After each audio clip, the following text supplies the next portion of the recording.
औज़ुबिल्लाहि मिनश्शैतानिर्रजीम बिस्मिल्लाहिर्रहमानिर्रहीम। Dear students, अस्सलामु अलैकुम। उम्मीद करता हूँ आप सब खैरियत से होंगे। लास्ट लेक्चर में हमने लूप वाले चैप्टर को वाइंड अप किया और आज के लेक्चर में हम चैप्टर नंबर 6 फंक्शंस इन सी का स्टार्ट करेंगे। किसी भी प्रोग्रामिंग लैंग्वेज के अंदर जो फंक्शन का कॉन्सेप्ट होता है वो इंतहाई इम्पॉर्टेंट होता है। आप डे फर्स्ट से जब से आपने प्रोग्रामिंग को स्टार्ट किया है, जब से आपने प्रोग्रामिंग को शुरू किया है, आप तब से फंक्शंस को फॉलो करते आ रहे हैं, जिसमें आपका सबसे इम्पॉर्टेंट फंक्शन जो कि मेन फंक्शन है, जिसके बगैर आपका प्रोग्राम सी लैंग्वेज का एग्जीक्यूट नहीं हो सकता। आपके सी लैंग्वेज का जो प्रोग्राम है वो इसके बगैर एग्जीक्यूट नहीं हो सकता। तो फंक्शंस बेसिकली किसी भी प्रोग्रामिंग लैंग्वेज के अंदर एक इंतहाई इंपॉर्टेंट रोल प्ले करते हैं। इसी तरह सी लैंग्वेज के अंदर भी इनकी अपनी एक इंपॉर्टेंस है। सी लैंग्वेज के अंदर भी इनका एक स्पेसिफिक पर्पस है, टास्क है। और वो टास्क क्या है कि आप अपने कोड की रीयूजेबिलिटी को इंक्रीज करते हैं और आपका कोड जो है, पीस ऑफ कोड जो है, वो बार बार अगर आपने उसको इस्तेमाल करना हो तो आप उसको यूटिलाइज कर सकते हैं by using a function. So a piece of code within a program which is written to perform a specific task is called function. आपके प्रोग्राम के अंदर कोई भी ऐसा पीस ऑफ कोड जिसको आप अपने प्रोग्राम के अंदर किसी स्पेसिफिक टास्क को कंप्लीट करने के लिए या परफॉर्म करवाने के लिए आप बनाते हैं, लिखते हैं, उसे हम फंक्शन कह देते हैं। मिसाल के तौर पर आपने किसी नंबर का स्क्वायर फाइंड करना है। सो स्क्वायर फाइंड करना बेसिकली एक टास्क है। तो बेसिकली स्क्वायर फाइंड करने का जो कोड है, अगर आप उसको एक जगह पे इकट्ठा कर लेते हैं तो वो क्या बनेगा, एक फंक्शन है। अगर आपने अपने प्रोग्राम में बार बार इसको यूज करना है तो आपने इस कोड को एक नाम दे दिया, वो नाम आप यूज करेंगे उस फंक्शन को यूज करने के लिए, तो वो बेसिकली फंक्शन का नाम होगा। It is independent of the remaining code of the program. और याद रखिएगा कि वो रिमेनिंग जो कोड होता है ये उससे मुख्तलिफ होता है, उससे अलग होता है, इंडिपेंडेंट होता है। Functions are the building blocks of C language. आपके सी प्रोग्राम के जो बिल्डिंग ब्लॉक्स है ना, वो फंक्शंस हैं। मतलब ये है कि सी लैंग्वेज का जो काम होता है वो ज्यादातर फंक्शंस की बेस पर होता है। जैसे मिसाल के तौर पर प्रिंट एफ, ये भी एक फंक्शन है। स्कैन एफ, ये भी एक फंक्शन है। मेन फंक्शन, ये भी एक फंक्शन है। इसके अलावा मैथमेटिक्स के बहुत सारे फंक्शंस हैं और इसके अलावा आपके पास जो है वो conio.h के अंदर getch है, getche है, और भी इनके अलावा बहुत सारे आपके पास जो है वो टाइप ऑफ फंक्शंस अवेलेबल हैं, जिनके ऑलरेडी आप यूज टू हैं, जिनको ऑलरेडी आप यूज कर रहे हैं। सो अ प्रोग्राम में कंटेन मैनी फंक्शंस। सो इस बात को क्लियर कर लें कि आपका जो प्रोग्राम होता है उसके अंदर बहुत सारे फंक्शंस होते हैं, क्योंकि फंक्शंस ही तो प्रोग्राम को चला रहे होते हैं, फंक्शंस ही तो प्रोग्राम को एग्जीक्यूट कर रहे होते हैं। Each function has a unique name, और हर फंक्शन का एक यूनिक नेम भी होता है। देखिए ना, उस यूनिक नेम की बेस पर वो पहचाना जाता है और उसी की बेस पर वो कॉल होता है। So the function is called for executing with the reference to its name. तो मतलब ये हुआ कि अगर आपने फंक्शन को यूज करना है, आपने उसको एग्जीक्यूट करना है, तो वो उसके नाम के साथ होगा। जैसे मेन का फंक्शन है, अब मेन के फंक्शन को कॉल करने के लिए आपको जो है वो मेन लिखना पड़ता है। तो मेन उसका बेसिकली नेम है जिसकी बेस पर वो कॉल होता है। A function can be called for executing by the main function और any other function of the program. कि आपके दूसरे किसी प्रोग्राम की मदद से, प्रोग्राम के फंक्शन की मदद से ये इसको कॉल किया जाता है। Functions provide the structured programming approach. और जो फंक्शन का जो मेन पर्पस होता है वो क्या होता है कि आपको स्ट्रक्चर्ड प्रोग्रामिंग अप्रोच प्रोवाइड करना, कि आपकी चीजें जो है वो स्ट्रक्चर्ड बेस काम कर रही हैं।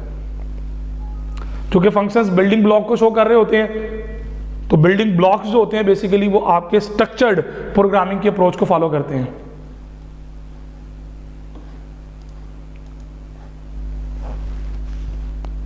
So in structured programming, a large program is divided into smaller units, और वो smaller unit basically आपके smaller क्या हैं? Programs हैं, वो functions हैं।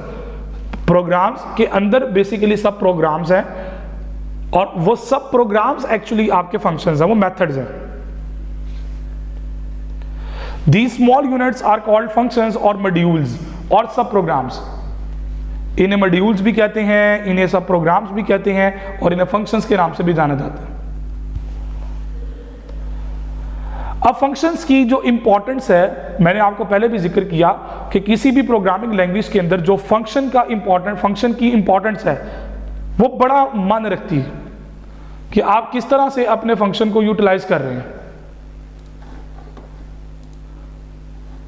आपके जो फंक्शंस होते हैं वो एक इंतहाई इंपॉर्टेंट रोल प्ले करते हैं।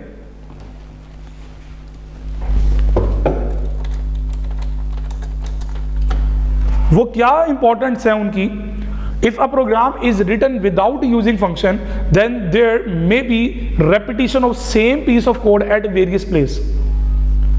आप फंक्शन यूज ही नहीं करते तो होना पता क्या है, एक ही काम करने के कई दफा कोड, आपने एक ही काम को करने के लिए कोड आपने जो लिखा वो कई दफा लिख दिया। क्योंकि आपके प्रॉब्लम्स के अंदर, प्रोग्राम्स के अंदर कई ऐसे होते हैं, कोड होते हैं जहां पे आपका कोड रीयूज हो रहा होता है या टास्क रिपीट हो रहा होता है। समटाइम आपके टास्क भी रिपीट हो रहे होते हैं। अगर आप फंक्शन यूज नहीं करेंगे तो डेफिनेटली आपके लिए उस कोड को बार बार यूज करना पड़ेगा।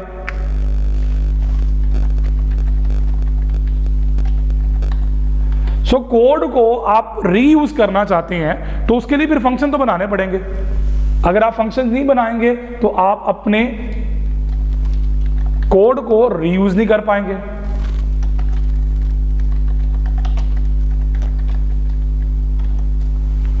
कोड को रीयूज करने के लिए फंक्शन को डिजाइन करना जरूरी है।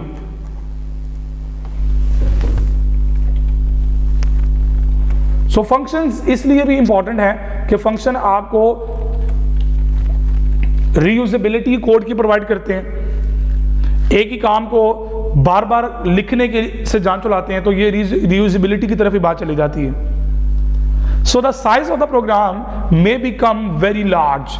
अगर आप ये फंक्शन यूज नहीं करेंगे तो आपके जो प्रोग्राम का जो साइज होगा वो काफी लार्ज हो जाएगा। तो डेफिनेटली लार्ज ही होगा क्योंकि आप उसको कोड को रीयूज नहीं कर पा रहे। अगर आपने कोड को रीयूज करना है तो डेफिनेटली फिर उसको आप फंक्शन बनाने पड़ेंगे आपको।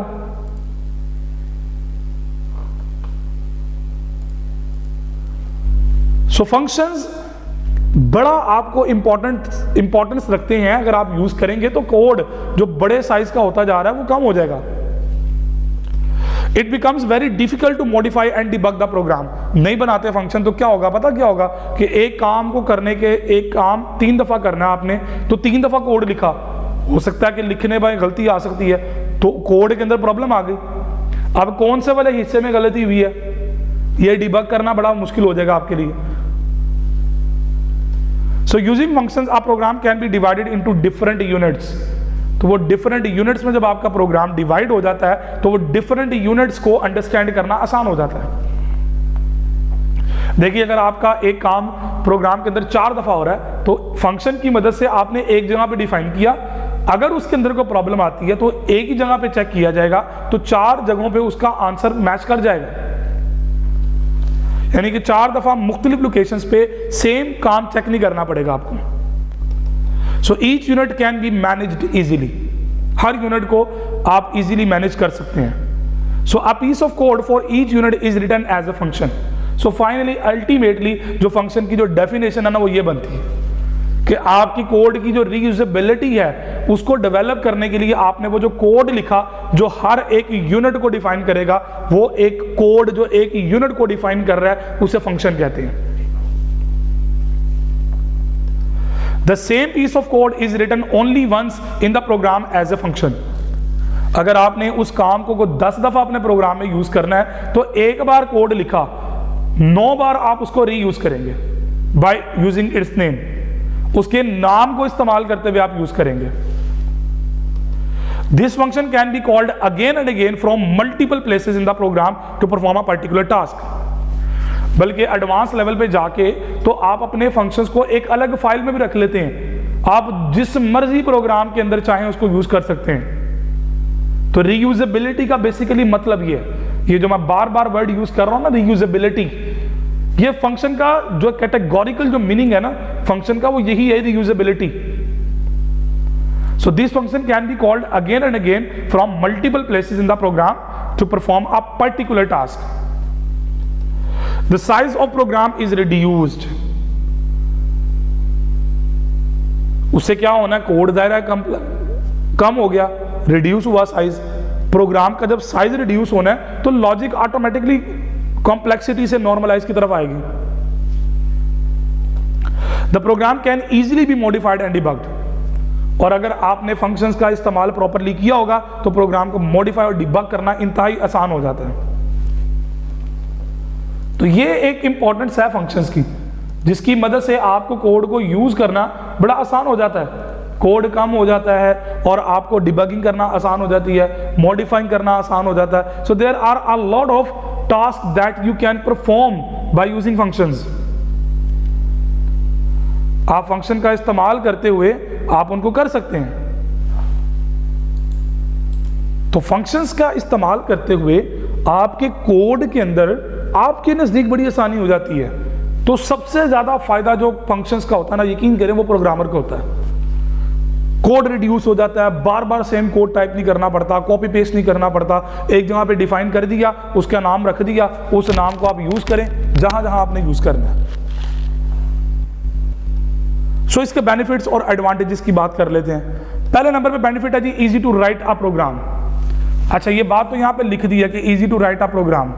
इसका मतलब क्या है भाई? देखिए ना, आप अपना एक प्रोग्राम बनाते हैं, प्रोग्राम के अंदर एक काम 2-3 दफा आपने यूज करना है। चलो मैं आपको उसकी एग्जांपल देता हूं कि जी हमने परसेंटेज निकाल दी। आप सैलरी का या फाइनेंस से रिलेटेड कोई प्रोग्राम लिख रहे हैं, परसेंटेज कैलकुलेट करनी है ना आपने, तो परसेंटेज कैलकुलेट करने का तरीका तो सेम रहना ना। वो आप नेगेटिव में लेके आओ, पॉजिटिव में लो, डिस्काउंट हो, सेल इनकम हो, प्रॉफिट लो, लॉस हो, कुछ भी हो, परसेंटेज तो वैसे निकालते हैं। तो परसेंटेज निकालने का तरीका बार बार इस्तेमाल होना है। तो अगर आप एक परसेंटेज कैलकुलेट करने का फंक्शन बना लेते हो तो बार बार आपको कैलकुलेट तो नहीं करना पड़ेगा, आप जस्ट उसका नाम कॉल करो और यूज कर लोगे।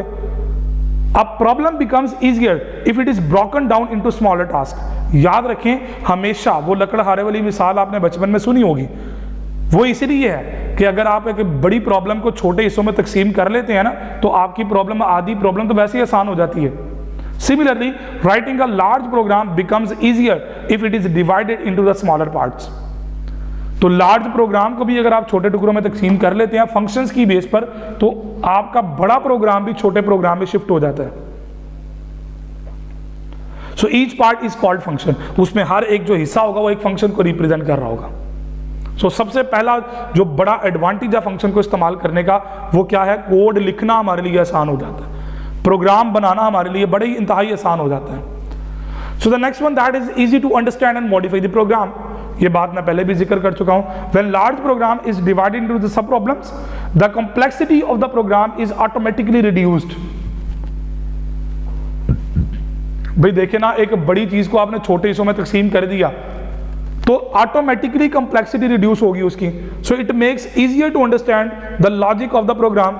तो आपके प्रोग्राम की लॉजिक को समझना आसान हो जाएगा, इससे आपको चेंजेस करना आसान हो जाएगा, एरर को डिटेक्ट करना आसान हो जाता है। क्यों आसान हो जाएगा भाई? आपको 6 जगहों पे इस्तेमाल जो आपने किया, बजाय 6 जगहों पे देखने के एक जगह पे जहां डिफाइन किया हुआ है वहां जाएं, वहां जाके उस फंक्शन को देखें, उसके अंदर जो इशू है वो ट्रेस कर लें, उस इशू को रिजॉल्व करें, problem solve.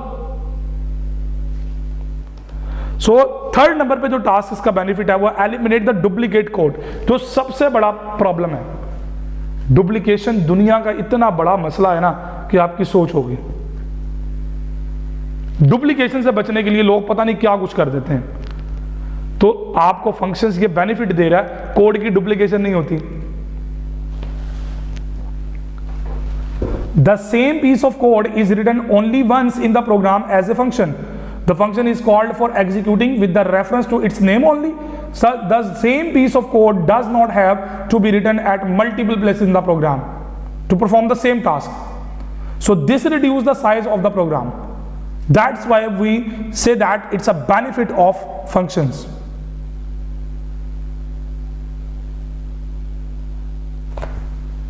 And the next one benefit is our reusability, जिसकी बात मैं शुरू से करता आ रहा हूं भाई। reusability ये फंक्शन का एक तरह का मीनिंग है, reusability।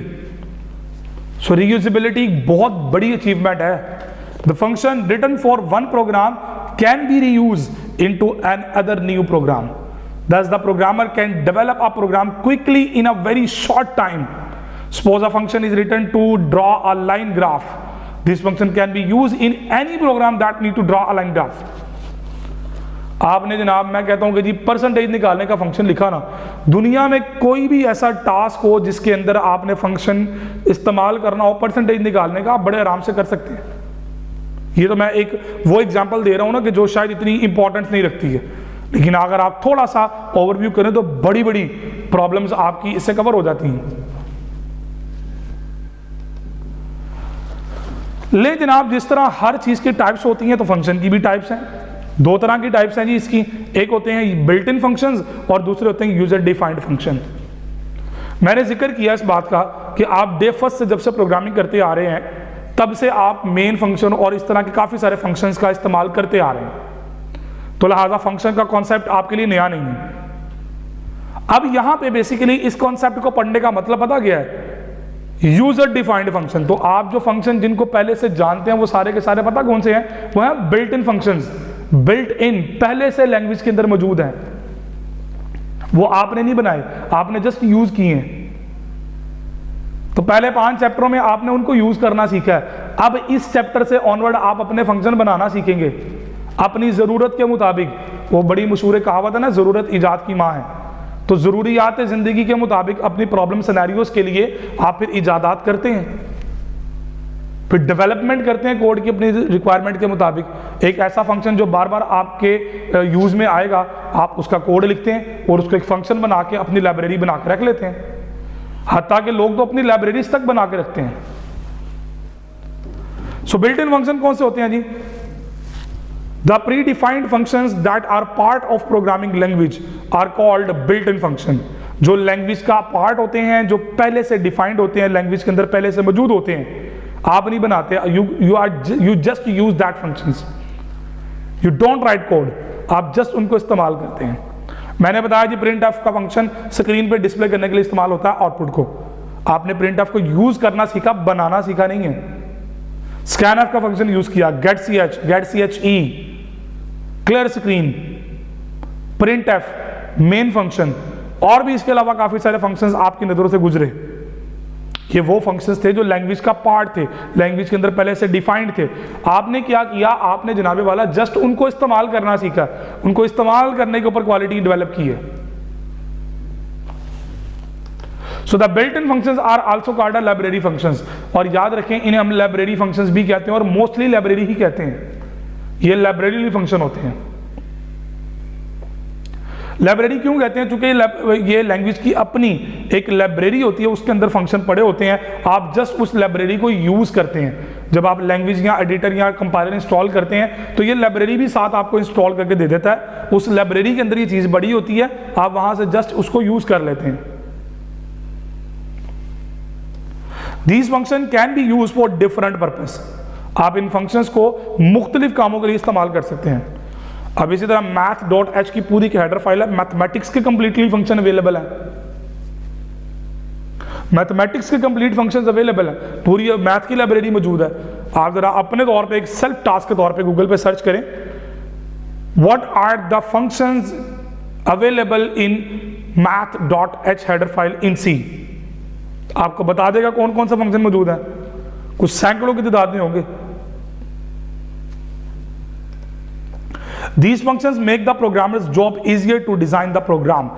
देखिए फंक्शंस का सबसे ज्यादा फायदा जो होता है ना वो प्रोग्रामर को होता है, क्योंकि फंक्शन रीयूजेबिलिटी प्रोवाइड करता है, प्रोग्रामर के लिए आसानी है, बार बार लिखना पड़ेगा।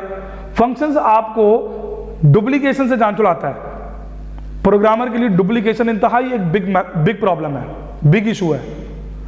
तो सबसे ज्यादा जो बेनिफिट होता है वो प्रोग्रामर को होता है। कंपाइलर के लिए फंक्शन इंपॉर्टेंट नहीं है, कंपाइलर के लिए काम का होना जरूरी है, काम का समझ आ जाना जरूरी है कंपाइलर के लिए। अभी तक के लेवल में आपने मशीन के लिए आसानी ढूंढी, अब इस लेवल पे अब प्रोग्रामर के लिए भी आसानी है। ये प्रोग्रामर की आसानी है कि प्रोग्रामर को आसानी मिलती है कि वो अपने फंक्शंस बनाकर इन चीजों को ट्रीट कर सकता है, हैंडल कर सकता है। The program development time is also reduced by using the built-in functions। आप बिल्ट इन फंक्शन का इस्तेमाल करते हुए प्रोग्राम की डेवलपमेंट के टाइम को रिड्यूस कर सकते हैं। एक बहुत बड़ा प्रॉब्लम था, आपने उसको एक फंक्शन बना के रख लिया, कल कल को किसी और जगह पे वो फंक्शन यूज होना है, आपने उसकी लाइब्रेरी अटैच की और वहां यूज कर लिया। C language has a large number of built in functions, जिनमें स्कैनफ है, प्रिंटफ है। These functions are declared in the header files. For example, the printf and the scanf functions are declared in the header file as stdio.h, standard input output header file. Similarly, clear screen function is declared in conio.h के अंदर। तो इस तरह mathematics से related function math.h के अंदर है, string से रिलेटेड string.h के अंदर है। आईओ मैनिपुलेशन, इनपुट आउटपुट की मैनिपुलेशंस के फंक्शन आईओ मैनिप के अंदर मौजूद है। और भी काफी सारी लाइब्रेरीज हैं, आप थोड़ा सा अपने तौर पे एक्सप्लोर करेंगे ना चीजें, आपको बहुत सारी लाइब्रेरीज नजर आएंगी। और हर लाइब्रेरी के अंदर हजारों की तादाद में, सैकड़ों के अंदर फंक्शंस मौजूद हैं। हर फंक्शन का अपना एक स्पेसिफिक पर्पस है। C language has a large number of header files, बड़ी तादाद में हेडर फाइल है। Each header file has a information of related functions. Second type जो इसकी है ना वो है यूजर डिफाइंड फंक्शन। यहां तक का जो मामला था ना वो सारा था मशीन के अंदर पहले से मौजूद। The next one task is your invention, your development. आपने क्या इजाद किया, आपने क्या डेवलप किया, that is user defined function. User अपनी सहूलत के लिए अपने मेथड्स को फंक्शन की फॉर्म में जो बनाता है उसे यूजर डिफाइंड फंक्शन कहते हैं, जो यूजर ने अपने काम की आसानी के लिए बनाए हैं। The functions written by a user or a programmer are called user-defined function. So these functions are also called programmer-defined function. इन्हें programmer-defined function भी कहते हैं, क्योंकि यूजर प्रोग्रामर ही होता है ना। तो यूजर से मुराद वो प्रोग्रामर है जो यूजर लिख रहा है, कोड जो लिख रहा होता है वो यूजर होता है, और वही प्रोग्रामर है। एक यूजर वो होता है जो इस्तेमाल कर रहा होता है, वो नेवी यूजर होता है, ये प्रोग्रामर यूजर होता है। ये भी फर्क आपने ऑब्जेक्टिव के पॉइंट ऑफ व्यू से याद रखना है। A user-defined function is written to perform a specific task. So a user-defined function has the following main parts. एक फंक्शन की डिक्लेरेशन होती है और एक फंक्शन की डेफिनेशन होती है। ये दो चीजें यूजर-डिफाइंड फंक्शन में इन्वॉल्व होती हैं। अब फंक्शन की जो डिक्लेरेशन है, या इसे प्रोटोटाइपिंग भी कहते हैं। प्रोटोटाइपिंग के अपने रूल्स और रेगुलेशंस हैं, वो इंशाल्लाह आइंदा लेक्चर के अंदर हम डिटेल से कवर करेंगे। फंक्शन की डेफिनेशन से मुताल्लिका डिटेल्स हैं वो इंशाल्लाह उसके बाद लेक्चर में डिफाइन करेंगे हम। तो अल्टीमेटली हम फाइनलाइज यहां पे कर चुके हैं कि दो तरह की टाइप ऑफ फंक्शंस मौजूद होते हैं। एक वो जो लाइब्रेरी का पार्ट होते हैं, और एक वो होती है जो यूजर यानी कि प्रोग्रामर, डेवलपर अपनी आसानी के लिए डेवलप करता है, अपनी सहूलियात के लिए उसको यूज करता है, बनाता है। मैंने आपको पहले भी बात की थी कि वो तमाम चीजें जो यूजर से मुतल्लिका जो खुद आप बनाते हैं वो यूजर डिफाइंड होती हैं। तो ऐसे फंक्शन जो आप खुद बनाएंगे वो यूजर डिफाइंड फंक्शन होंगे।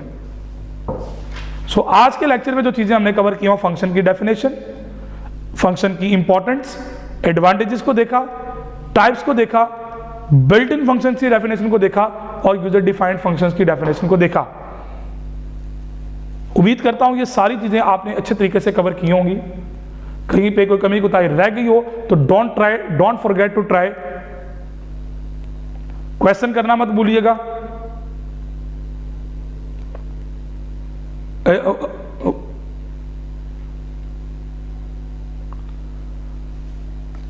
अपना बहुत सारा ख्याल रखिएगा, दुआओं में याद रखिएगा। अगले लेक्चर तक के लिए इजाज़त दीजिए। हाफिज़।